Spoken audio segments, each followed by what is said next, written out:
Today, we're diving into structural design patterns, a key concept in software architecture that helps developers build clean, scalable, and maintainable systems. When you're designing software, things can quickly become messy. Structural design patterns help you organize your code, define clear relationships between classes, and reduce tight coupling, making your system easier to extend and maintain in the long run.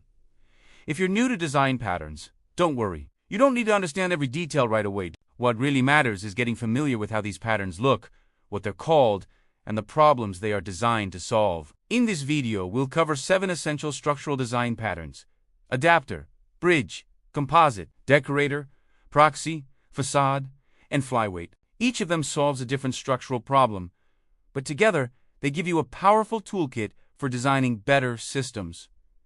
Let's start with the adapter pattern. Adapters used when two parts of your system don't naturally fit together because their interfaces are incompatible. Instead of rewriting one of them, you introduce an adapter, a wrapper that translates one interface into another. A common example is when you're working with legacy code or a third-party library. You can't change their code, but you still need it to work with your system. So you wrap it with an adapter, and suddenly everything fits together smoothly. Next is the bridge pattern. Bridge is all about separating abstraction from implementation. In simple terms, it allows you to change how something works internally without affecting how it's used externally. For example, imagine you have a system that saves data. You might want to store that data in a database, a file, or even in memory. With the bridge pattern, you can switch between these implementations without changing the main logic of your application. This makes your system more flexible and easier to extend over time. The composite pattern is perfect for working with tree-like structures. It allows you to treat a single object and a group of objects in exactly the same way.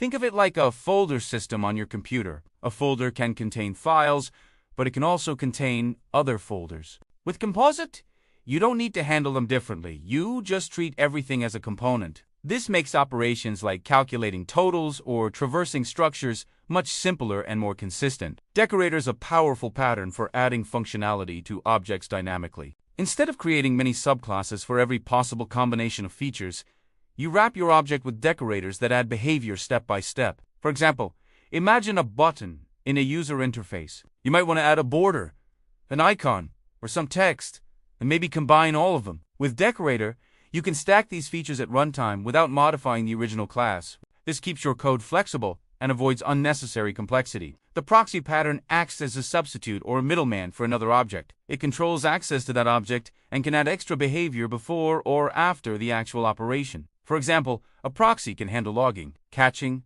authentication, or even lazy loading, where the real object is only created when it's actually needed. Even though it's simple in structure, proxy is extremely useful in real-world systems. Facade is all about simplicity. When you're dealing with a complex system made up of many classes and dependencies, it can be overwhelming to use directly. A facade provides a clean, high-level interface that hides all that complexity behind the scenes.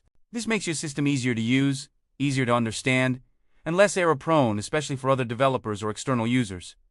Finally, we have the flyweight pattern. Flyweight is focused on optimizing memory usage by sharing common data between multiple objects. Instead of storing duplicate data again and again, you store it once and reuse it wherever needed. This is especially useful in systems with a large number of similar objects, like games, where many elements might share the same textures or assets. By using flyweight, you can significantly reduce memory consumption while keeping performance efficient. And that's a complete overview of structural design patterns. At first, they might seem a bit abstract, but once you start using them in real projects, they become incredibly practical and powerful. Keep practicing, keep exploring, and over time these patterns will become a natural part of how you design software. If you found this helpful, don't forget to like the video and subscribe to the channel. It really helps support the content and lets me know you want more videos like this. And make sure to turn on notifications so you don't miss the next one. Thanks for watching, and I'll see you in the next video.